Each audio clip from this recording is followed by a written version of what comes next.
Hello नमस्कार friends, आप सभी का बालाजी परिवार में हार्दिक स्वागत अभिनंदन करती हूँ।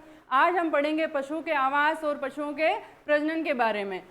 तो हम शुरू करते हैं। हमारा आज का मोटिवेशन है, कोई भी लक्ष्य मनुष्य के साहस से बड़ा नहीं होता। कोई भी लक्ष्य मनुष्य के साहस से बड़ा नहीं होता।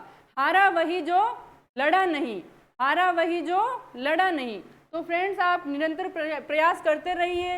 इसी के साथ हम आगे बढ़ते हैं। आज का हमारा टॉपिक शुरू करते हैं। हमारा टॉपिक है पशुओं में आवास प्रबंधन, है ना। पशुओं में आवास किस प्रकार से बनाया जाए उसके बारे में। तो इसके लिए हम सबसे पहले बात करेंगे कि पशु आवास की विशेषताएं क्या क्या है। तो हम बात करते हैं कि पशु आवास को किस दिशा में बनाए, है ना। दिशा का ध्यान रखना जरूरी होता है इसमें।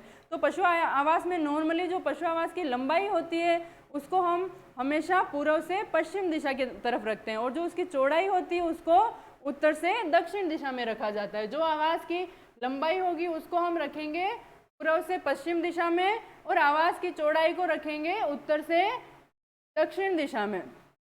नेक्स्ट हम बात करते हैं कि पशु आवास की जो जगह होती है वो कैसी होनी चाहिए। तो वो पशु आवास की जगह समतल एवं ऊंची उठी हुई होनी चाहिए, और पशु आवास में पर्याप्त रोशनी की सुविधा भी होनी चाहिए। रोशनी व हवा अच्छे से मिलने चाहिए उसमें आवास में। उसके बाद हम बात करते हैं बिजली एवं पानी की।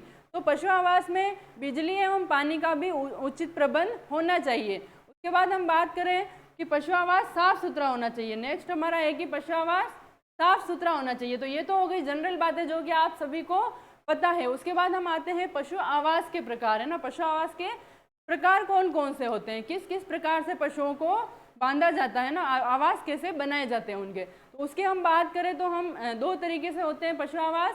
पहला होता है खुला पशु आवास, सेकंड होता है बंद पशु आवास। अब जो खुला पशु आवास है उसमें क्या होता है, खुले पशु आवास में जो भी पशु होते हैं उनको खुले में छोड़ दिया जाता है, उनको बांधा नहीं जाता है। पशुओं को खुला छोड़ दिया जाता है, बांधा नहीं जाता है। ये देख सकते हैं आप कि, है ना, ये खुला पशु आवास है और इसमें ये पशु खुद विचरण कर पा रहे हैं, इधर उधर घूम पा रहे हैं, इनको कोई पाबंदी नहीं है और नहीं बांधा गया है ना। ये होता है खुला पशु आवास। अब अगर हम इसकी बात सेकंड बात करते हैं बंद पशु आवास। जो खुला पशु आवास है वो कम प्रचलन में है। अब हम बात करेंगे बंद पशु आवास की। बंद पशु आवास में क्या होता है कि पशुओं को एक जगह पर बांध दिया जाता है। पशु बंधे रहते हैं, इधर से उधर ज़्यादा घूम फिर नहीं सकते हैं, खुला विचरण नहीं कर सकते हैं, उनको एक ही जगह बांध दिया जाता है। अगर हम बात करें कि कम पशु हैं, 8-10 पशु हैं, तो उनको तो सिंगल लाइन में बांध सकते हैं ना, एक ही लाइन में सब पशुओं को बांध सकते हैं। तो ये तो हो गया सिंगल लाइन मेथड। उसके बाद हम बात करते हैं अगर मान लो पशु ज़्यादा संख्या में 50, 100, 150 इस प्रकार से, तो उनको कैसे बांधा जाए। तो उनको 2 लाइनों के अंदर बांधते हैं, जिसको हम बोलते हैं 2 लाइन मेथड, है ना। 2 लाइन मेथड होता है, उसमें पशु को बांधा जाता है। तो 2 लाइन मेथड की अगर हम बात करते हैं तो उसमें किस किस प्रकार से हम बांध सकते हैं। तो पहला हमारा होता है हेड टू हेड सिस्टम, या जिसको हम बोलते हैं मुंह से मुंह विधि, जिसको बोला जा सकता है फेस टू फेस विधि, है ना। फेस टू फेस मेथड में क्या होता है, इस प्रकार से जैसे आप देख पा रहे हैं, जो पशु है इस प्रकार से बंधे हुए रहते हैं, एक दूसरे के सामने मुंह होता है पशु का। जो इनकी पीठ होती है वो विपरीत दिशा में होती है और इनके मुंह एक ही दिशा में होते हैं। अब इसका हम अगर लाभ की बात करें, जो मुंह से मुंह विधि में हमने पशु हम बांधते हैं उसके लाभ क्या है। तो इसका एक ही लाभ होता है कि जो इनके जो चारा डाला जाता है वो चारा हम बीच में एक ही जगह पे डाल सकते हैं। एक ही जगह पे डालने का मतलब हमें मेहनत कम लगेगी, इसमें चारा डालने के लिए मेहनत कम लगती है। तो इसकी नेक्स्ट हम इसकी अगर नुकसान या हानियों की जो बात करें तो इसमें क्या क्या नुकसान है। तो जैसा कि आप देख पा रहे हैं कि ये पशु एक दूसरे की तरफ मुंह करके बंधे हुए हैं, यानी कि जो आक्रामक पशु है, एक दूसरे से लड़ने वाले पशु है, वो एक दूसरे से लड़ेंगे और एक दूसरे को नुकसान पहुंचाएंगे। उसके बाद हम बात करते हैं कि जो ये अगर पशु लड़ेंगे तो जैसे दूध निकालते हैं तो दूध निकालने में भी कठिनाई आएगी, पशु लड़ेंगे तो दूध निकालने में भी प्रॉब्लम आती है। उसके बाद हम बात करते हैं कि जो इनसे बीमारियां होती है, जो अपने संक्रामक बीमारियां होती है, वो भी इन पशुओं में अधिक होगी, क्योंकि ये मुंह से मुंह की साइड बंधे हुए हैं। तो इस प्रकार से संक्रामक बीमारियां जो है अधिक फैलती है। नेक्स्ट हम बात करते हैं कि आवास की साफ सफाई। तो आवास की साफ सफाई करने में भी हमें इस साइड से और इस साइड से दोनों तरफ सफाई करनी पड़ेगी, तो इसमें ज़्यादा टाइम लगेगा और ज़्यादा मेहनत लगेगी। नेक्स्ट हम बात करते हैं टेल टू टेल सिस्टम, जिसको पूंछ से पूंछ विधि बोलते हैं।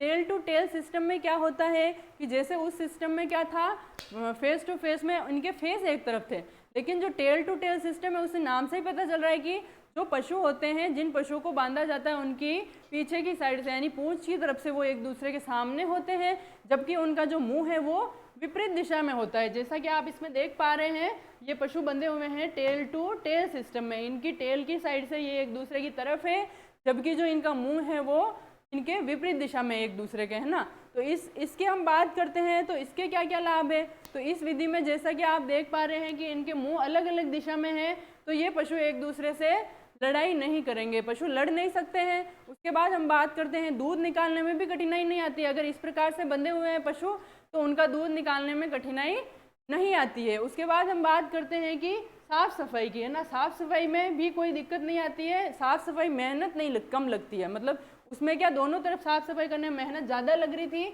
जबकि इसमें एक ही साइड से साफ़ सफाई करने में मेहनत है वो कम लगती है। और जो संक्रामक बीमारियां होती है वो भी नहीं फैलेगी, क्योंकि पशु का मुंह जब एक तरफ है ही नहीं तो संक्रामक बीमारियां कम फैलेगी, ज़्यादा नहीं फैल पाएगी, क्योंकि मुंह अलग अलग तरफ है तो संक्रामक बीमारियों के फैलने के भी कम चांस रहते हैं। उसके बाद हम इसकी हानि की बात करें तो इसका एक ही नुकसान होता है। तो इस सिस्टम में हम बांधेंगे उसमें क्या है कि पशुओं को चारा अलग अलग डालना पड़ेगा, तो उसमें क्या है कि हमारे जो मेहनत लगती है वो अधिक लगेगी। जब पशुओं को अलग अलग चारा डालना होगा तो मेहनत अधिक लगती है। इस विधि को टेल टू टेल सिस्टम को उत्तम विधि माना जाता है। यह पशुओं को बांधने की उत्तम विधि मानी जाती है ना।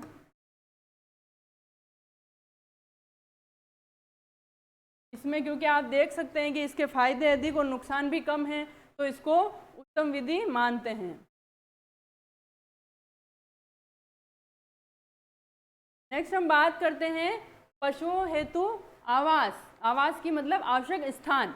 आवश्यक स्थान कितना कितना रखा जाए, अलग अलग पशुओं के लिए अलग अलग रखा जाता है। गाय भैंस के लिए अलग होता है, गर्भित पशुओं के लिए अलग होता है, सांड के लिए अलग होता है और हीफर के लिए अलग होता है। तो इसकी हम बात कर लेते हैं। फर्स्ट हम बात करते हैं गाय की, कि गाय के लिए हम बंद क्षेत्र में कितना स्थान रखें और खुले क्षेत्र में कितना स्थान रखा जाए। तो बंद क्षेत्र की बात करते हैं, गाय का स्थान होता है 20 से 30 रखा जाता है, 20 से 30 स्क्वायर फीट। स्क्वायर फीट में कितना आएगा, 20 से 30 स्क्वायर फीट जो है बंद आवास के लिए। और अगर गाय के लिए हम खुले आवास की बात करें तो खुले आवास में 80 से 100 स्क्वायर फीट स्थान रखा जाता है। उसके बाद हम बात करते हैं भैंस की। भैंस के लिए बंद क्षेत्र में कितना रखें, तो बंद जो होता है उसमें भैंस का होता है 25 से 35 स्क्वायर फीट। बंद क्षेत्र में भैंस के लिए स्थान होता है 25 से 35 स्क्वायर फीट। उसके बाद हम बात करते हैं खुले क्षेत्र में, तो खुले क्षेत्र में कितना रखा जाएगा, भैंस के लिए भी खुले क्षेत्र में 80 से 100 ही रखा जाता है। उसके बाद हम बात करते हैं दुधारू पशु। तो दुधारू पशु के लिए तो आप जनरली जानते हैं कि थोड़ा स्पेस ज़्यादा ज़रूरत पड़ती है, तो उसके लिए कितना रखा जाए, बंद क्षेत्र में रखते हैं 60 से 70 स्क्वायर फीट और खुले क्षेत्र में वही 80 से 100 स्क्वायर फीट। उसके बाद हम बात करते हैं गर्भित पशु की। तो गर्भित पशु के लिए आपको पता है जनरली ज़्यादा स्पेस की ज़रूरत पड़ती है, तो गर्भित पशु होता है उसके लिए कितना स्पेस रखा जाता है, 100 से 120 रखा जाता है बंद क्षेत्र में। जबकि अगर हम बात करते हैं खुले क्षेत्र की, तो खुले क्षेत्र में इसके लिए रखते हैं 180 से 200 स्क्वायर फीट, 180 से 200 स्क्वायर फीट। उसके बाद हम बात करते हैं सांड की। तो सांड में कितना रखा जाता है, सांड में जो बंद क्षेत्र है उसमें रखा जाता है 120 से 140, जबकि जो खुला क्षेत्र है उसमें सांड के लिए 250 स्क्वायर फीट तक स्थान रखा जाता है। उसके बाद हम बात करते हैं हीफर की। हीफर क्या होती है, छोटी बच्चियाँ।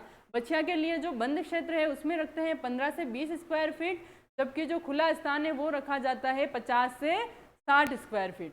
जो छोटी बच्चियाँ हैं हीफर, उसके लिए कितना रखते हैं खुले में, 50 से 60 स्क्वायर फीट। ये हो गई हमारी आवास के बारे में बात हो गई है ना, आवास का हो गया। उसके बाद हम बात करते हैं प्रजनन के बारे में। पशुओं में जो प्रजनन होता है उसके बारे में पढ़ेंगे। अब आवास के बारे में हम बात कर चुके हैं, अब हमारा टॉपिक रहेगा प्रजनन। अब पशुओं में प्रजनन मतलब प्रजनन क्या होता है, सबसे पहले तो प्रजनन क्या होता है कि नर और मादा द्वारा नई संतति को उत्पन्न करना क्या होता है, प्रजनन कहलाता है। और प्रजनन के लिए हम बात करें तो प्रजनन के लिए जो पशु का वजन होता है उसका बहुत महत्व होता है। जैसे कि गाय भैंस में माने आप जैसे 250 से 300 किलोग्राम अगर बच्चा का वजन हो चुका है तो उसको प्रजनन योग्य माना जाता है। इन विधियों में क्या मतलब प्रजनन के लिए अपन भार को अधिक महत्व देते हैं, आयु से भी ज़्यादा भार को महत्व दिया जाता है। मतलब भार का अगर पता है कि 250 से 300 हो चुका है तो वो प्रजनन के योग्य है। नेक्स्ट हम बात करते हैं कि जो पशु जब ब्याते हैं तो जब जो प्लेसेंटा गिरती है पशु की, प्लेसेंटा जिसको हम नॉर्मली क्या बोलते हैं, जेर बोलते हैं, तो जेर या प्लेसेंटा गिरती है तो उसमें कितना टाइम लगता है। तो ये चीज़ एग्जाम में पूछी हुई भी है, बहुत इंपॉर्टेंट भी है, ये पूछा जाता है क्वेश्चन कई बार, तो इसको आप याद रखें कितना होता है 4 to 6 आवर्स। इसके लिए कितना टाइम होता है, प्लेसेंटा जनरली जो नॉर्मल टाइम होता है कितने टाइम में गिरती है, तो ये हम करेंगे 4 से 6 आवर्स में प्लेसेंटा गिरती है। नेक्स्ट हम बात करते हैं कि ये तो हो गया कि प्रजनन क्या होता है। उसके बाद हम ये देखते हैं कि प्रजनन कब करवाएं। प्रजनन हर कभी तो नहीं हो सकता, प्रजनन की भी जैसे कृत्रिम गर्भाधान हो गया, ये सब मतलब होने में प्राकृतिक है, उसमें कब करवाएं उसका टाइम भी निश्चित होता है। जैसे कि जब पशु मध्य में आता है उसी टाइम, है ना, जब पशु मध्य में आता है उसी टाइम पशु का प्रजनन होता है। तो इसके लिए हम बात करते हैं कि पशु मध्यकाल में आता है या हीट में आता है, जिसको हम बोलते हैं पशु का हीट में आना। तो पशु के हीट में आने के क्या क्या लक्षण होते हैं, पहले हम ये देखते हैं कि प्रजनन कब करवाएं, पशु के जब कैसे लक्षण होते हैं तब प्रजनन होता है। तो हम देखते हैं मध्यकाल के लक्षण। मध्यकाल के लक्षण की हम बात करें तो इसमें क्या होता है कि जो पशु होता है वो बार बार रंभाता है, बार बार रंभाता या आवाज़ करता है, और पशु है वो बेचैन हो जाता है। जो पशु मध्यकाल में होता है वो पशु बेचैन हो जाता है, और वो पशु जो उस पशु का दूध कम निकलता है, दूध कम निकलने लग जाता है, और जो उसकी पूंछ होती है उसको वो उठा के रखता है, और पशु की योनि में से चिपचिपा पदार्थ निकलता है और योनि लाल हो जाती है। इसके बाद हम बात करते हैं पशु दूसरे पशुओं पे भी कभी कभार दूसरे पशुओं पे भी चढ़ता है। तो ये तो हो गए अपने मध्यकाल में आता है इस प्रकार, ये आप देख सकते हैं इस प्रकार से पशु जब मध्यकाल में आता है तो इस तरीके से करता है।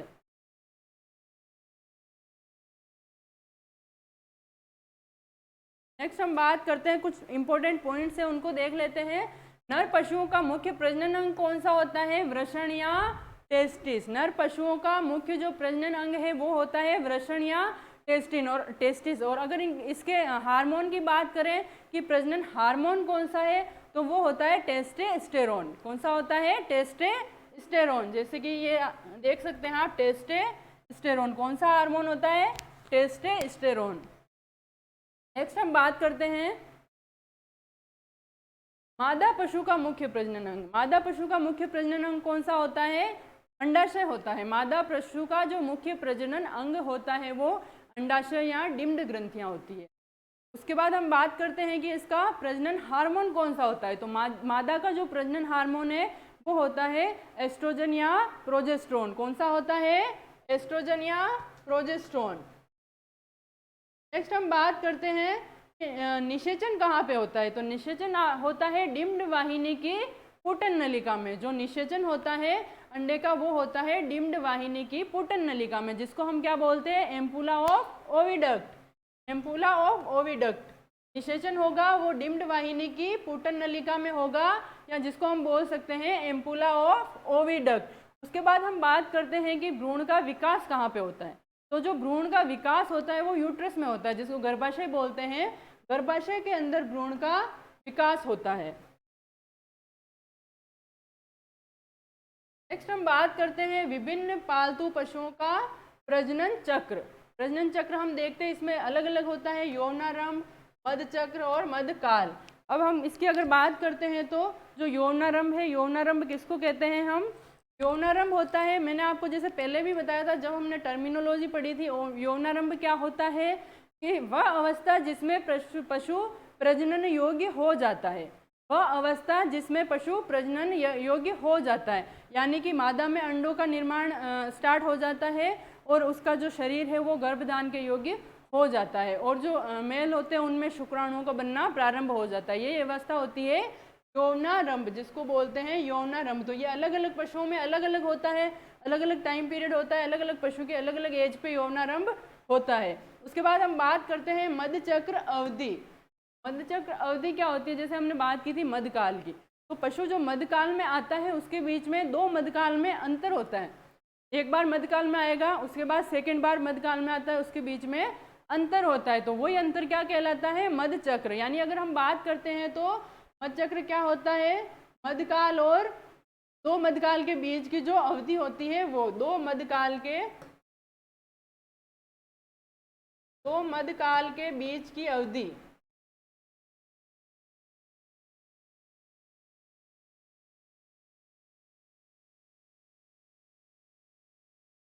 दो मध्यकाल के बीच की अवधि क्या कहलाती है? मध्य चक्र कहलाती है। और जो मध्यकाल तो मैंने आपको बताया था, मध्यकाल यानी जिसको हम नॉर्मली हीट भी बोलते हैं, पशु हीट में आता है, वो होता है मध्यकाल की कितनी अवधि तक वो हीट में रहता है। तो हम सबसे फर्स्ट बात करते हैं यौनारंभ, इसको इंग्लिश में हम बोलते हैं प्यूबर्टी।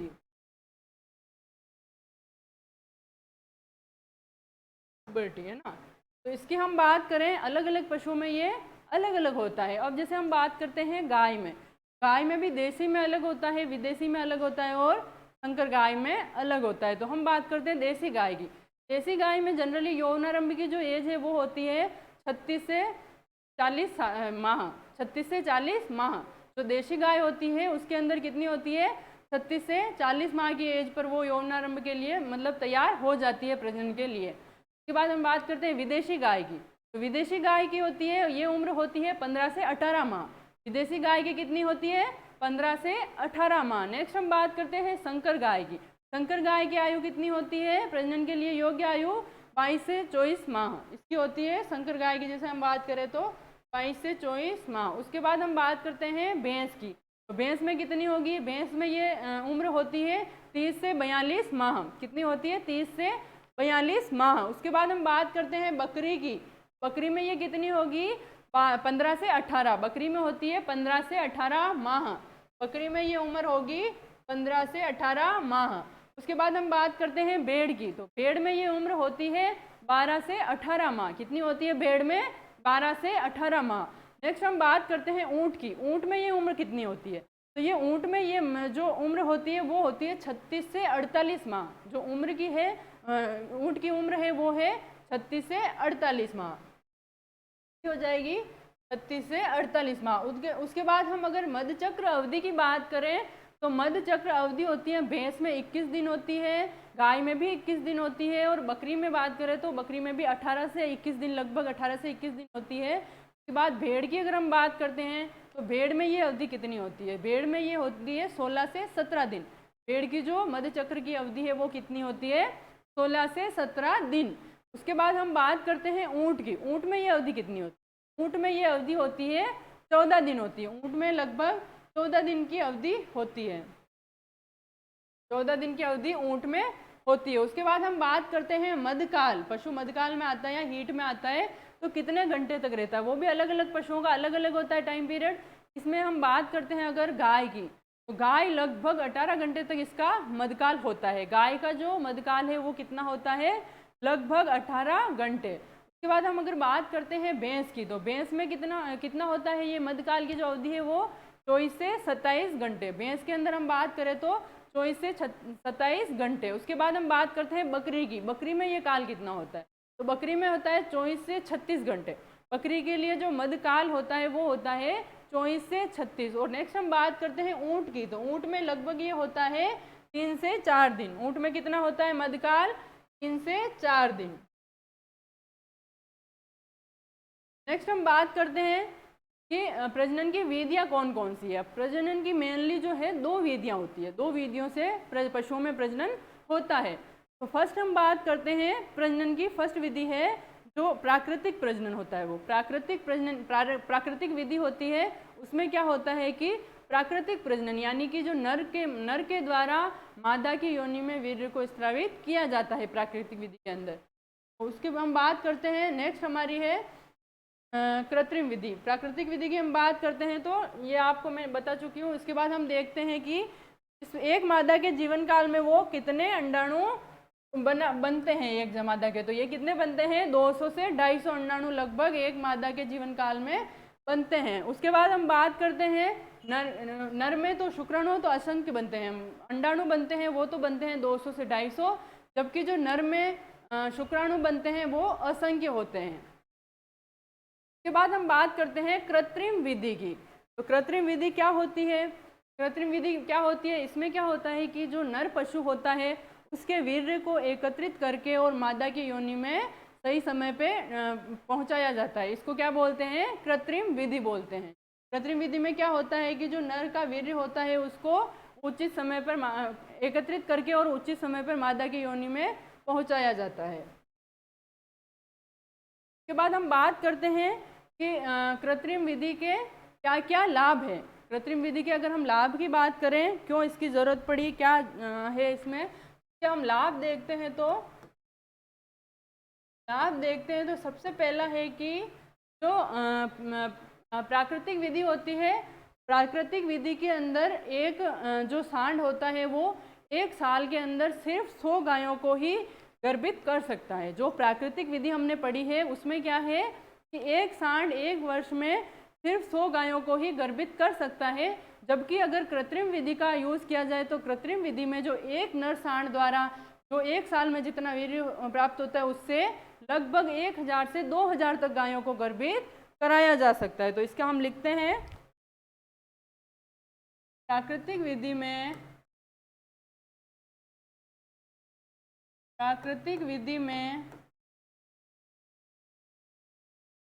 एक नर पशु एक साल में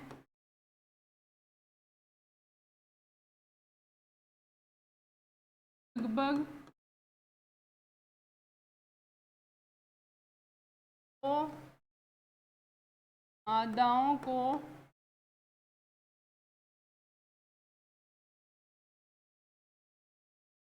गर्भित कर सकता है।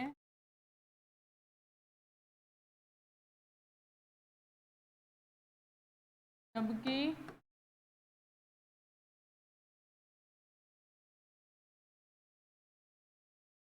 कृत्रिम विधि द्वारा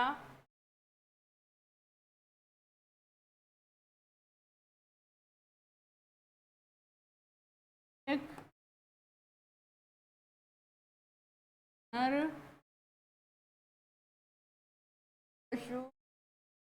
पशु के वीर्य से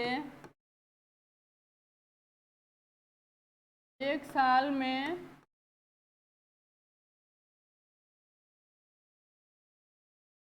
1000 से 2000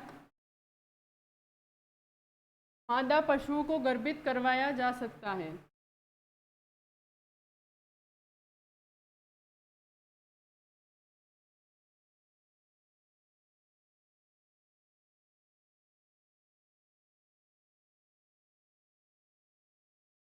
किया जा सकता है।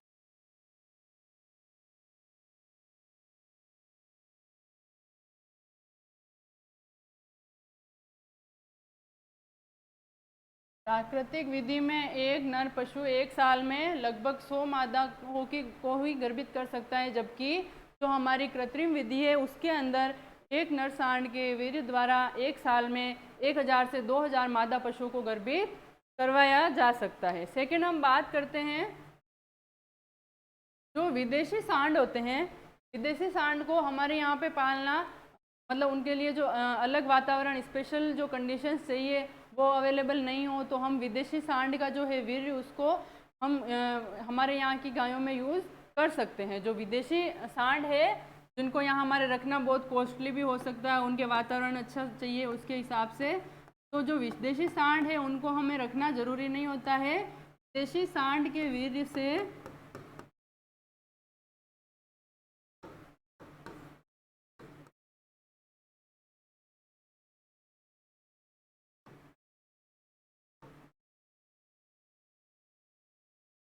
को गर्भित किया जा सकता है।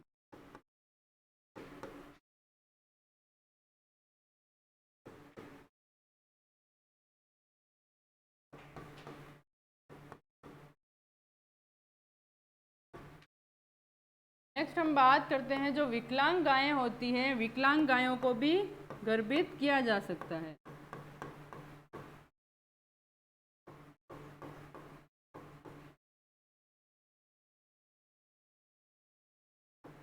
विकलांग गायों को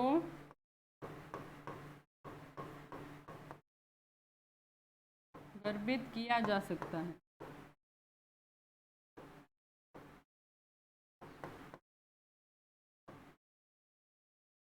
जो विकलांग गायें होती है उनको भी गर्भित किया जा सकता है। नेक्स्ट हम बात करते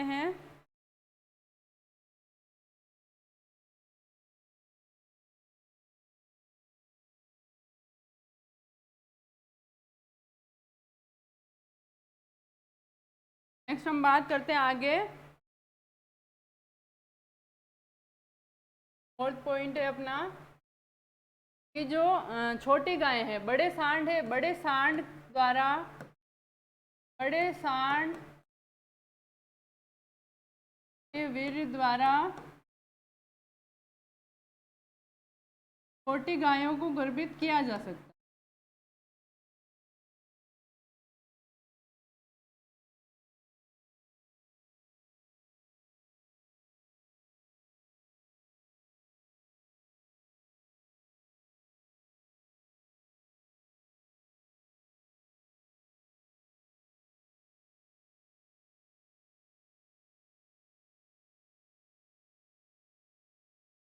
एक हमारे इसका फ़ायदा क्या है कि जैसे कोई बहुत उत्तम नस्ल का सांड है, और उसकी मृत्यु हो जाती है, तो उसकी मृत्यु होने के बाद भी उसका लगभग हम 10-15 साल तक उसके सीमन को यूज़ कर सकते हैं। जो उसका वीर्य होता है उसका उपयोग मादाओं को गर्भित करने के लिए हम कई सालों तक कर सकते हैं। तो उसके मरने के बाद भी उत्तम सांड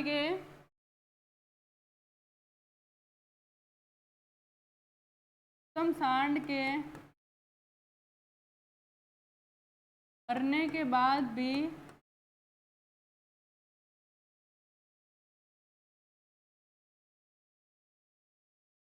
के वीर्य का उपयोग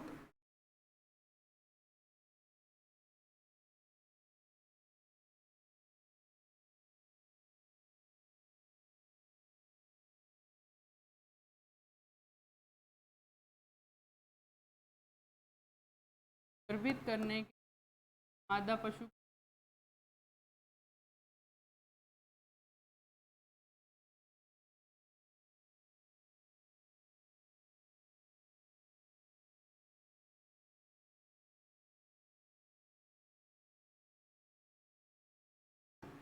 किया जा सकता है।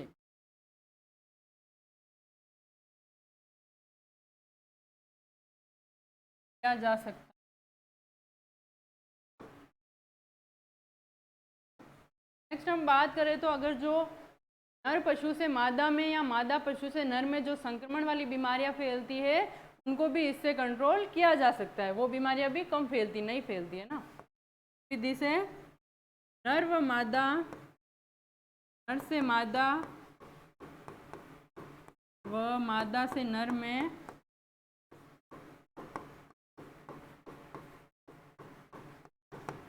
होने वाली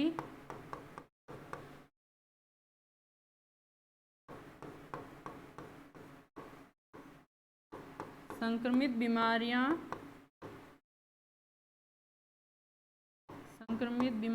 को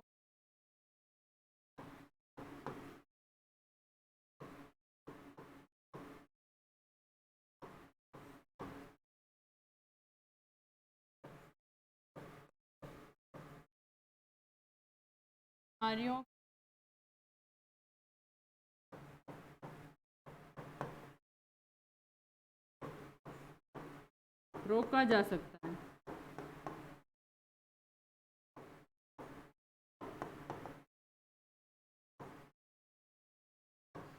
प्रकार से जो है कृत्रिम गर्भाधान के बहुत सारे लाभ है।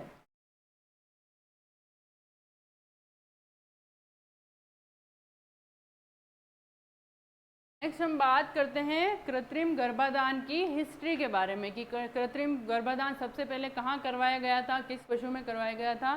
तो इसके लिए हम बात करते हैं विश्व में। सबसे पहले हम बात करेंगे विश्व की कि विश्व में सबसे पहले कृत्रिम गर्भाधान कब और कहाँ करवाया गया। अगर विश्व में हम देखें तो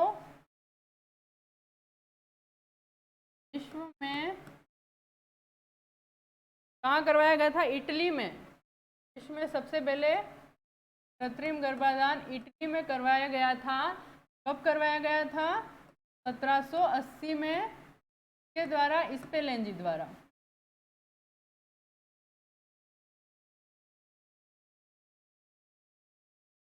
स्पेलेंजी द्वारा। स्पेलेंजी नाम के जो व्यक्ति थे, इनके द्वारा करवाया गया था। कब करवाया गया था? 1780 में। कहाँ करवाया गया था? इटली में। और अगर किस पे करवाया गया था तो इसके लिए आप लिखे कुतिया का। जिसके ऊपर करवाया गया था वो है कुतिया के ऊपर करवाया गया था। उसके बाद हम बात करते हैं, अगर भारत में कृत्रिम गर्भाधान की शुरुआत की बात करें तो भारत में सबसे पहले डॉक्टर संपत कुमार नाम के व्यक्ति थे। उन्होंने 1939 के अंदर करवाया था। जो डॉक्टर संपत कुमार थे उन्होंने 1939 के अंदर मैसूर कर्नाटक के अंदर करवाया था। मैसूर कर्नाटक में। कहाँ करवाया था? मैसूर कर्नाटक में। जो संपत कुमार थे, डॉक्टर संपत कुमार द्वारा कब करवाया गया? आपको सन याद रखना है।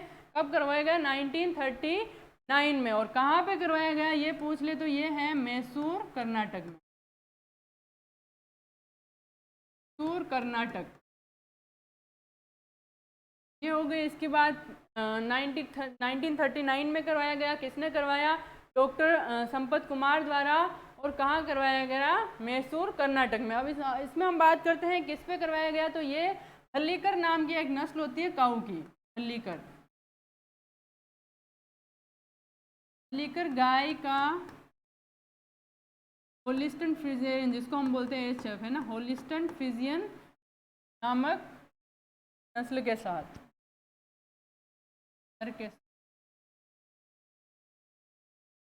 करवाया गया था। जो हल्लीकर गाय थी उसका होलिस्टन फ्रिजियन के साथ क्रॉस करवाया गया था। इसमें किससे कृत्रिम गर्भाधान करवाया गया था?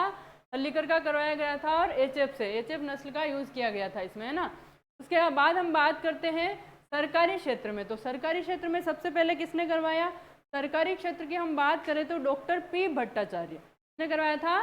डॉक्टर P भट्टाचार्य ने 1942 में, डॉक्टर P भट्टाचार्य ने 1942 में कहाँ पे करवाया था? IVRI में। कहाँ पे करवाया था?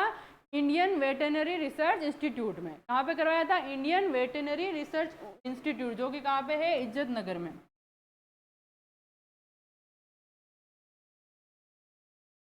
इज्जत नगर, है ना। कहाँ पे करवाया था इन्होंने? IVRI में। जो डॉक्टर P भट्टाचार्य थे उन्होंने IVRI में 1942 में ये रिसर्च वर्क करके देखा था और वो सक्सेसफुल भी हुए थे। नेक्स्ट एक चीज़ हम इसमें नोट करते हैं, जो बफेलो काफ है। फर्स्ट बफेलो काफ है, पहला बफेलो काफ।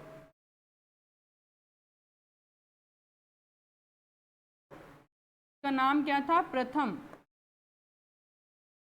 सबसे पहले फर्स्ट एक बफेलो काफ बनाया गया था, जिसका सबसे पहले बनाया गया जो बफेलो काफ था, जो किस टेक्निक से बनाया गया था? इन विट्रो फर्टिलाइजेशन से, है ना। कृत्रिम गर्भाधान की ही तकनीक से, जो इन विट्रो फर्टिलाइजेशन तकनीक होती है उससे बनाया गया था पहला बफेलो काफ। उसका नाम अगर आपसे पूछ ले तो कौन सा है? प्रथम, जिसको कि IVF टेक्निक से बनाया गया है। नेक्स्ट हम कुछ इंपॉर्टेंट पॉइंट्स देखते हैं। कृत्रिम योनि वीर्य संग्रहण की सर्वाधिक उपयुक्त विधि होती है। कृत्रिम योनि, जो कृत्रिम योनि का यूज़ किया जाता है किसके लिए? वीर्य संग्रहण के लिए कृत्रिम योनि का उपयोग किया जाता है। लेकिन इसकी हम बात करते हैं, इसमें ध्यान रखने वाली बात क्या है? तो इसमें है कि जो कृत्रिम योनि हम यूज़ करते हैं उसका टेम्परेचर कितना होना चाहिए। ये सबसे इंपॉर्टेंट पॉइंट है इसका, कि उसमें टेम्परेचर कितना रखे उसका। तो वो टेम्परेचर होता है 39 से 41 डिग्री सेल्सियस। अब हम बात करते हैं किसमें कितना रखे, तो ये होता है गाय के लिए 41 डिग्री सेल्सियस रखा जाता है, जबकि जो भैंस होती है, भैंस के लिए कितना रखा जाता है? 39 डिग्री सेल्सियस। नेक्स्ट हम बात करते हैं जो आर्टिफिशियल इंसेमिनेशन होता है, इसकी सबसे उपयुक्त विधि कौन सी है? सबसे उपयुक्त विधि इसकी मानी जाती है रेक्टोवेजाइनल विधि।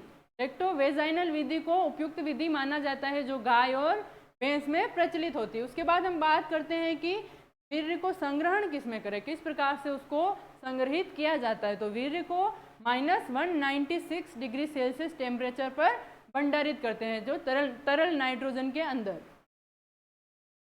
वीर्य को तरल नाइट्रोजन में कितने टेम्परेचर पे करते हैं? -196 डिग्री सेल्सियस पे। उसके बाद हम बात करते हैं कि इसको वीर्य को जो पतला किया जाता है ना, वो कितने 200 गुना तक पतला किया जा सकता है। क्योंकि वीर्य गाढ़ा होता है, उसकी कंसंट्रेशन गाढ़ी होती है, तो उसको पतला किया जाता है, वीर्य का तरणुकरण किया जाता है। नेक्स्ट हम बात करते हैं कि वीर्य का पतला करने के लिए, वीर्य को पतला करने के लिए किसका यूज़ किया जाता है, क्या हम यूज़ कर सकते हैं? तो वो है योग साइट्रेट, यानी जो एग योग साइट्रेट होता है, जिसको हम अंडे की जर्दी भी बोलते हैं ना। वो जो अंडे के अंदर जर्दी होती है, वो जो आप पीला पदार्थ होता है अंडे के अंदर, उसको ही अंडे की जर्दी बोला जाता है। उसको इसमें हम मिला के और वीर्य को पतला कर सकते हैं। तो ये आपको याद रखना है कि क्या मिलाया जा सकता है इसमें। तो क्या मिलाते हैं? योग साइट्रेट या एग योग साइट्रेट, जिसको क्या बोलते हैं? अंडे की जर्दी।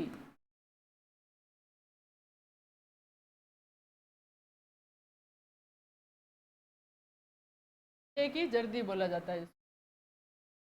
नेक्स्ट हम बात करते हैं कि वीर्य कितना यूज़ करें। कितना यूज़ करें मतलब गाय और भैंस में कितना वीर्य का यूज़ किया जाता है और भेड़ बकरी में कितना किया जाता है। तो गाय और भैंस को गर्भित करने के लिए 0.5 से 2 ml वीर्य इस्तेमाल किया जाता है, और जबकि जो भेड़ और बकरी होते हैं उनमें 0.5 से 1 ml वीर्य इस्तेमाल किया जाता है।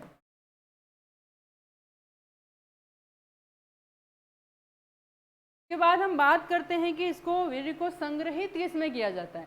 संग्रहण के लिए एक केन यूज की जाती है, उसका नाम होता है क्रायोकेन। किस नाम से जानते हैं इसको? क्रायोकेन। ये आपसे पूछ सकते हैं कि वीर्य संग्रहण के लिए किसका इस्तेमाल किया जाता है, तो वो होती है क्रायोकेन, जो कि मार्केट में अलग अलग नामों से उपलब्ध होती है, जैसे BA35, BA1, BA3, इस प्रकार से। अगर आपको पूछ ले BA35, BA3, BA1 क्या है, तो ये भी आपको पता होना चाहिए कि ये विभिन्न नाम होते हैं क्रायोकेन्स के, जो मार्केट में उपलब्ध होती है। इस प्रकार से ऐसी केन होती है BA35, BA3, इस प्रकार से अलग अलग नाम में उपलब्ध होती है। और जो वीर्य होता है उसको मध्य ग्रीवा में छोड़ा जाता है। नेक्स्ट हम बात करते हैं कि वीर्य का पीएच कितना होता है। तो जो वीर्य है वो हल्का अम्लीय होता है, यानी कि इसका पीएच लगभग 6.7 होता है।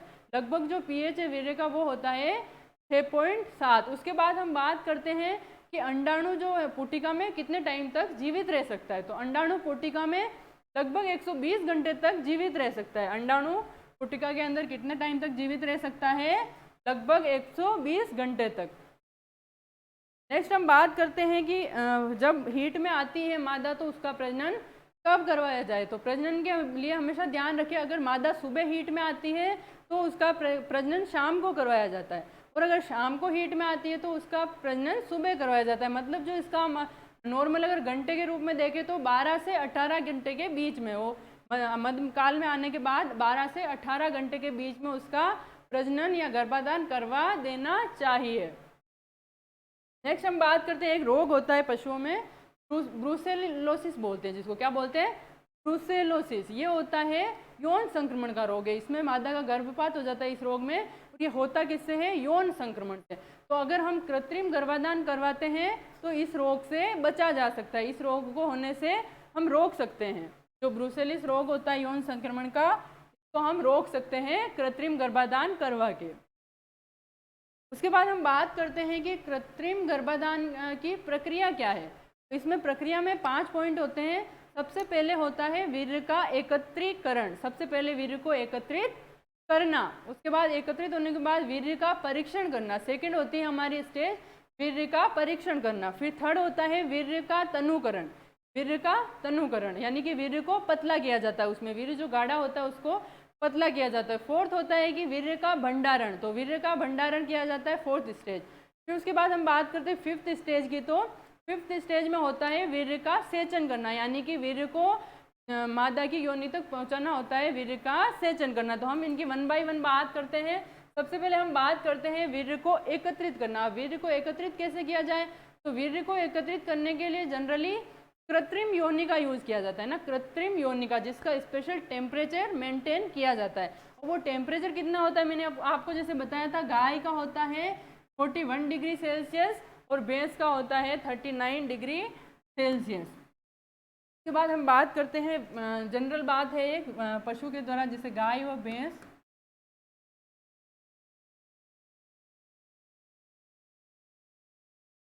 गाय व भैंस में वीर्य निस्तारण कितना होता है?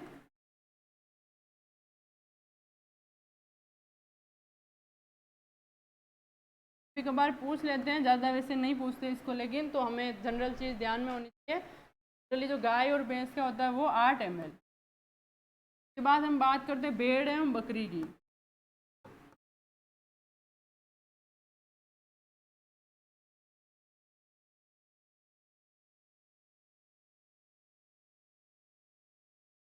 भेड़ एवं बकरी में वीर्य निस्तारण कितना होता है? जनरली होता है ये 1 ml।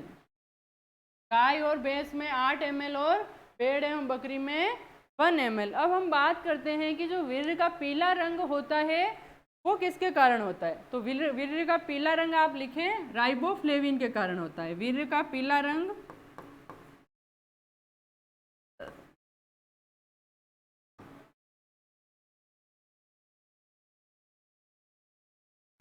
होता है राइबोफ्लेविन के कारण।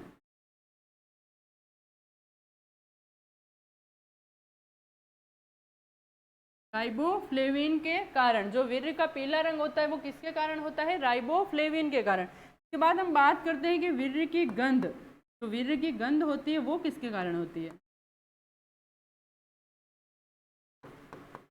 गंध होती है एमिन्स के कारण। एमिन्स पाए जाते हैं जो उनके कारण वीर्य में गंध होती है। तो ये हमने नॉर्मल बात कर ली। वीर्य को एकत्रित कैसे किया जाता है? तो कृत्रिम योनि के अंदर किया जाता है। कृत्रिम योनि का ये चीज़ें आपको पूछी जाती है, टेम्परेचर दोनों याद रखने हैं कि कृत्रिम योनि में गाय का टेम्परेचर कितना रखा जाता है और भैंस के लिए कितना रखा जाता है। ये पूछा हुआ क्वेश्चन है और कई बार पूछ लेते हैं, तो ये आपको याद रखना है। उसके बाद हम बात करते हैं वीर्य का परीक्षण। तो वीर्य का परीक्षण 2 मेथड से किया जाता है। पहला हमारा होता है ब्रोमाइड ब्लू क्रिस्टलेज और दूसरा होता है मिथाइल ब्लू रिडक्टेज, तो बोलते हैं MBR। तो हम फर्स्ट की बात करते हैं ब्रोमाइड ब्लू क्रिस्टलेज। इसमें क्या होता है कि जो वीर्य होता है उसकी शुद्धता का पता लगाया जाता है। इस विधि में क्या करते हैं? वीर्य की शुद्धता का पता लगाया जाता है, जिसमें वीर्य का pH 6.7 होना चाहिए और जो वीर्य का अपेक्षित घनत्व है वो 1.035 होना चाहिए। इस प्रकार जो pH है वो 6.7 होना चाहिए और जो अपेक्षित घनत्व है वो कितना होना चाहिए? 1.035। नेक्स्ट हम बात करते हैं जो सेकंड मेथड है वो कौन सा है? तो मिथाइल ब्लू रिडक्टेज, जिसको हम क्या बोलते हैं शॉर्ट में? MBR। तो इसको हम किसके लिए यूज़ करते हैं? जो शुक्राणु है उनकी गतिशीलता का और उनकी संख्या का पता लगाने के लिए। वीर्य में शुक्राणु कितने शुक्राणु है और उनकी गतिशीलता कितनी है, इसका पता लगाने के लिए हम कौन सा टेस्ट करते हैं? MBR टेस्ट, जिसको हम बोलते हैं मिथाइल ब्लू रिडक्टेज टेस्ट। इसमें क्या होता है कि जनरली जो शुक्राणु होते हैं उसकी गतिशीलता कितनी होनी चाहिए? तो ये याद रखने वाली चीज़ है कि उनके जो शुक्राणु की गतिशीलता है वो वीर्य में लगभग 40% होनी चाहिए, यानी 100 में से 40 शुक्राणु जो है गतिशील होने चाहिए। ये आपको याद रखना है कि कितने % होनी चाहिए गति, तो ये होती है 40%। इसके बाद हम बात करते हैं वीर्य का तनुकरण करना। तो वीर्य के तनुकरण में मैंने आपको बताया था कि क्या यूज़ करते हैं? ट्राईयोग साइट्रेट या फिर जो एक योग साइट्रेट या ट्राईयोग ग्लिसरॉल भी करते हैं। तो ये होती है अंडे की जर्दी, है ना, अंडे की जर्दी को यूज़ किया जाता है योग साइट्रेट या ट्राईयोग ग्लिसरॉल।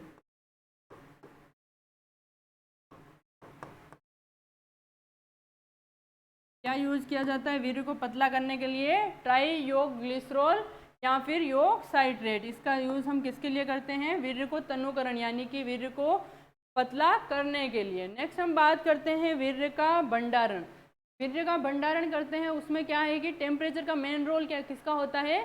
टेम्परेचर का। अब हम अगर नॉर्मल कमरे के टेम्परेचर पर अगर हम उसको भंडारित कर रहे हैं वीर्य को, तो उसमें क्या होता है कि जो गर्मियाँ होती है उनमें सिर्फ 4 से 6 घंटे उसको हम रख सकते हैं, और अगर हम सर्दी की ऋतु की बात करें तो उसमें वीर्य को कमरे के तापमान पर भी 10 से लेके 12 घंटे तक रखा जा सकता है। उसके बाद हम बात करते हैं 4 डिग्री टेम्परेचर रखें अगर, तो 4 डिग्री सेल्सियस टेम्परेचर रखेंगे तो उसके ऊपर हम वीर्य को कितने दिन भंडारित कर सकते हैं? 3 से 4 दिन तक भंडारित किया जा सकता है। लेकिन एक तरीका होता है वीर्य को तरल नाइट्रोजन में भंडारित करना, जिसका टेम्परेचर कितना होता है? -196 डिग्री सेल्सियस, -196 डिग्री सेल्सियस पे आप लगभग वीर्य को 10 से 15 साल तक भंडारित कर सकते हैं ना। ये बहुत इंपॉर्टेंट टेम्परेचर है, पूछ लेते हैं एग्जाम्स में पूछते हैं तो सबसे ज़्यादा इम्पोर्टेंट है -196 डिग्री सेल्सियस, जिस पे कितने टाइम तक भंडारित कर सकते हैं आप, 10 से 15 साल के 15 साल तक, है ना, 10 से 15 साल तक भंडारित किया जा सकता है। उसके बाद हम बात करते हैं वीर्य का सेचन। वीर्य का सेचन कैसे करें, यानी वीर्य को मादा की योनि तक कैसे पहुंचाएं। उसकी विधियां होती है अलग अलग। एक होती है रेक्टोवेजाइनल विधि। रेक्टोवेजाइनल विधि में क्या होता है कि एक हाथ से तो मादा की योनि में एक हाथ डाला जाता है, उसके बाद दूसरे हाथ से एक कृत्रिम पिचकारी होती है, उस पिचकारी से वीर्य को छोड़ा जाता है। और ये जनरली किस में यूज़ करते हैं, गाय एवं भैंस के अंदर। कौन से पशु में यूज किया जाता है इसको, रेक्टोवेजाइनल मेथड को गाय एवं भैंस के अंदर प्रचलित विधि है रेक्टोवेजाइनल, जो ये सबसे अच्छी विधि भी हम मानते हैं इसको, रेक्टोवेजाइनल विधि को। उसके बाद हम बात करते हैं वेजाइनल स्पेकुलम। सेकंड विधि हमारी है वेजाइनल स्पेकुलम। इसमें क्या होता है कि हाथ की जगह इसमें स्पेकुलम होता है, एक जो प्लास्टिक का बना हुआ कह सकते हैं अपन, उसका यूज़ किया जाता है। और उससे जनरली किसको, गाय, भेड़ और बकरी को गर्भित कराने के लिए वेजाइनल स्पेकुलम का यूज़ किया जाता है। ये किस में प्रचलित है, वेजाइनल स्पेकुलम है वो है भेड़ और बकरी में। जबकि आपको मैंने बताया था कि रेक्टोवेजाइनल विधि है वो किसके लिए, भैंस के लिए यूज़ की, भैंस और गाय के लिए यूज की जाती है। उसके बाद हम बात करते हैं कि पशु गर्भित हो चुका है, इसकी हम जांच कैसे करें। तो पशु गर्भित होने की जांच करने के लिए एक विधि होती है रेक्टम पाल्पेशन विधि। रेक्टम पाल्पेशन विधि में क्या करते हैं कि इसमें पशु के गर्भाशय में हाथ डालकर और फिर चेक किया जाता है कि पशु गर्भित हुआ है या नहीं।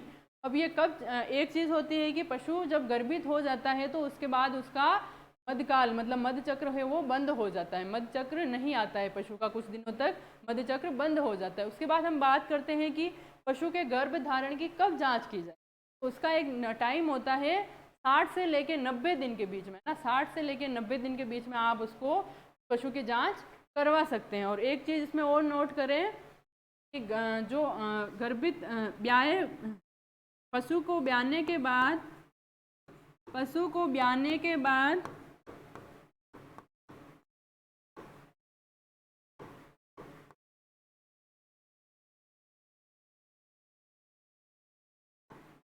3 महीने बाद गर्भित करा देना चाहिए।